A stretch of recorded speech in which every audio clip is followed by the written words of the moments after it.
Kami dari kelompok 9 akan mempresentasikan mengenai konsep Islam tentang pembinaan dalam keluarga.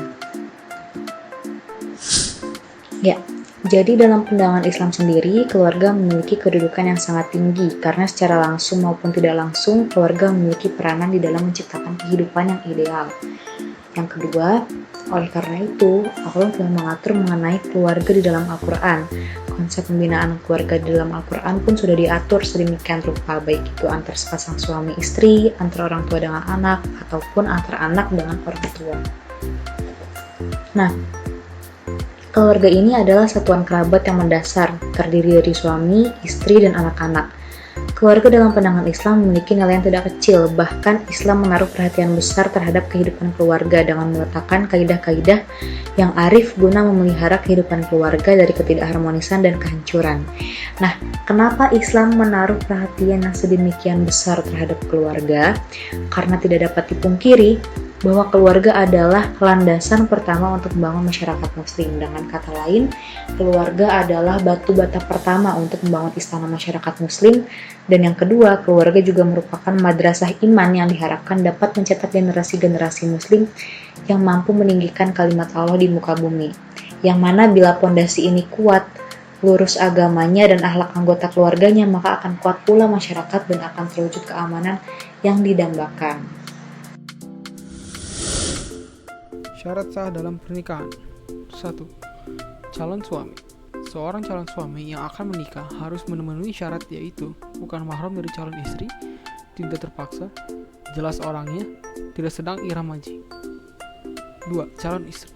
Istri yang akan menikah harus memenuhi syarat, yaitu tidak bersuami, tidak terpaksa, jelas orangnya, tidak dalam masa iddah, tidak sedang ihram haji, bukan mahram.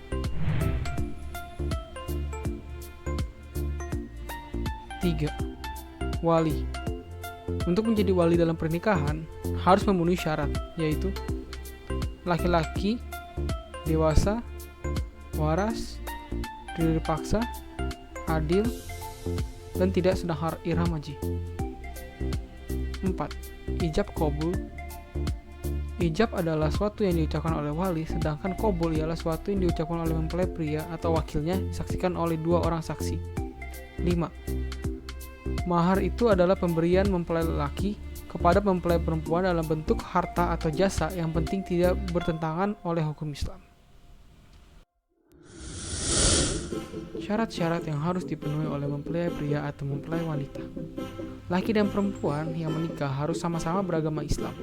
Keduanya harus jelas identitasnya. Kedua belah pihak telah setuju untuk menikah dan juga setuju dengan pihak yang mengawininya. Adanya wali dari kedua belah pihak. Syarat-syarat yang harus dipenuhi oleh orang yang menjadi wali.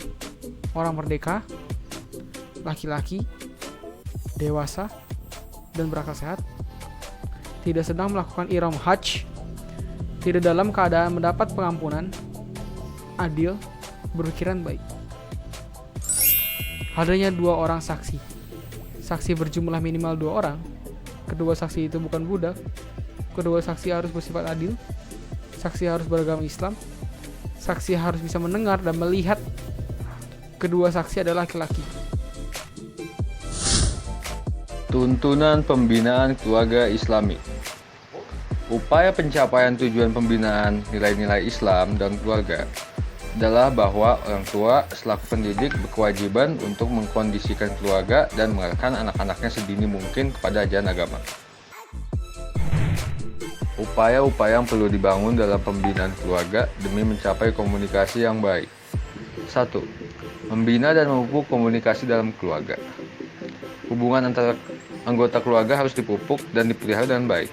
2. Membina hubungan akrab suami istri memerlukan tekad dan derajat toleransi yang tinggi untuk dapat mengatasi macam-macam masalah.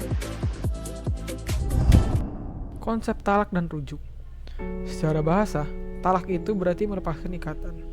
Dengan kata lain, talak adalah memutuskan hubungan antara suami istri dari ikatan pernikahan yang sah menurut syariat agama. Meski demikian, Islam juga memperbolehkan adanya rujuk setelah suami menjatuhkan talak pada istrinya. Hukum talak dalam Islam.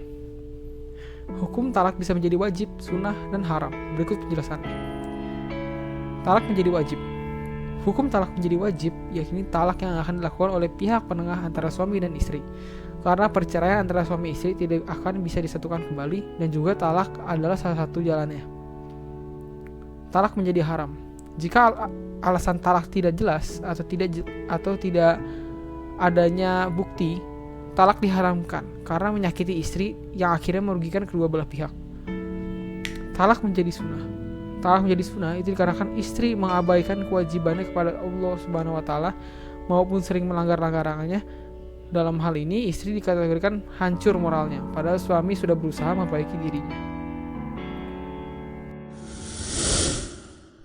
Jenis dan macam talak. Talak mempunyai banyak macam atau segi, yaitu 1. Talak ditinjau dari segi jumlah. Talak pertama dijatuhkan oleh suami kepada istri. Talak 2. Talak suatu talak yang dijatuhkan oleh suami kepada istri yang kedua. Talak ketiga, talak yang dijatuhkan oleh suami kepada istrinya yang ketiga kalinya. 2. Talak ditinjau dari segi boleh tidaknya bekas suami untuk dirujuk kembali. Talak raji, talak yang boleh dirujuk kembali mantan istri oleh mantan suaminya selama masa idah maupun sebelum masa idahnya yang berakhir. Talak bain, sugro, talak yang dapat menghilangkan kepemilikan mantan suami terhadap mantan istri, tetapi tidak menghilangkan kebolehan mantan suami untuk rujuk dengan melakukan akad nikah ulang. Talak bain, talak yang dapat menghilangkan kepemilikan mantan suami terhadap istri, dan mantan suami tidak boleh meminta rujuk kembali, kecuali melakukan akad nikah sesuai syarat yang sudah ditentukan. Talak bain kubro, talak 3 di mana mantan suami tidak boleh rujuk kembali, kecuali jika mantan istrinya pernah menikah dengan laki lain dan sudah digauli lalu diceraikan oleh suaminya. Talak ditinjau dari segi keadaan istri. Talak sunni adalah talak yang dijatuhkan suami kepada istri yang pernah dicampurinya, dan pada waktu itu keadaan istri sedang keadaan suci, dan pada waktu suci belum dicampurinya, sedang hamil dan juga jelas kehamilannya. Talak bidi adalah talak yang dijatuhkan suami kepada istri yang pernah digauli, dan pada saat itu keadaan istri sedang haid dan dalam keadaan suci, tetapi pada waktu suci tersebut sudah digauli.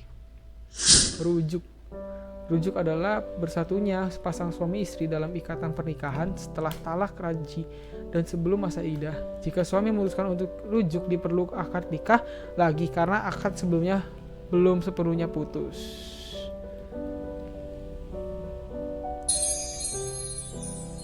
Ada beberapa syarat rujuk yang harus dipenuhi agar menjadi sah di mata agama.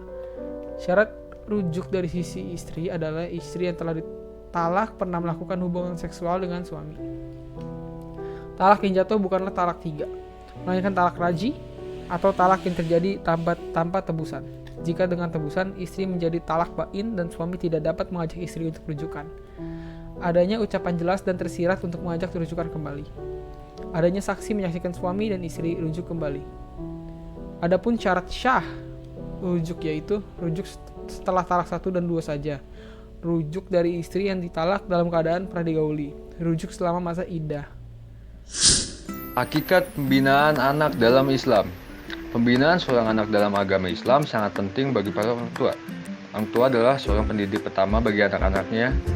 Perilaku dan watak seorang anak akan meniru perilaku dan watak dari orang tuanya.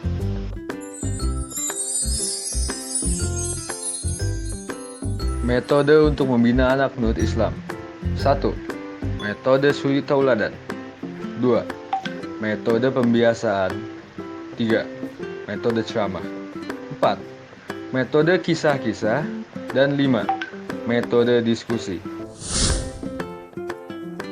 Hak dan kewajiban orang tua terhadap anak dalam Islam. Yang pertama adalah hak memberikan nasab. Yang kedua adalah kewajiban memberikan air susu. Dalam surat Al-Baqarah ayat 233 menunjukkan beberapa hukum. Pertama, bahwa masa penyusuan yang sempurna berlangsung selama 2 tahun.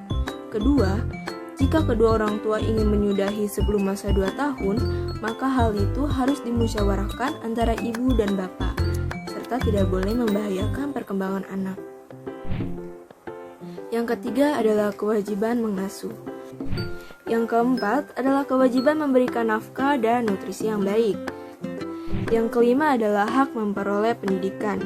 Sebagai orang tua, terdapat 2 pendidikan yang harus diajarkan kepada anak. Yang pertama, ada pendidikan jasmani.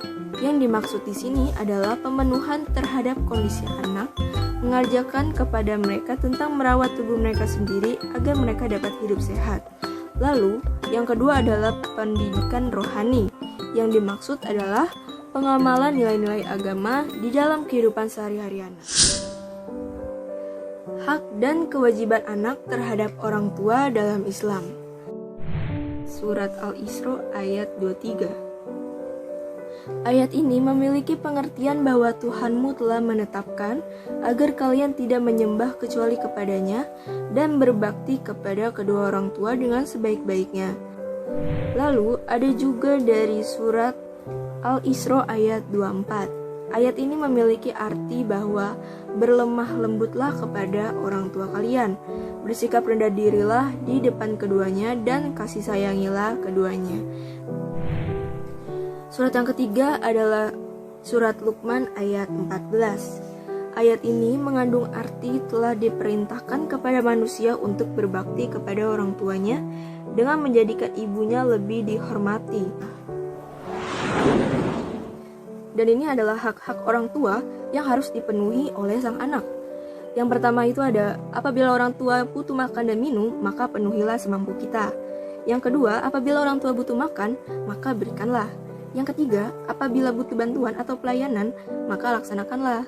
Yang keempat, apabila memanggil kita, maka jawablah dan datangilah. Lalu yang kelima, apabila menyuruh, maka kita taati perintahnya selama tidak membawa kedurhakaan kepada Allah. Yang keenam, apabila berbicara dengannya, hendaknya dengan suara lemah lembut. Yang ketujuh, panggillah dengan panggilan yang menyenangkan hatinya.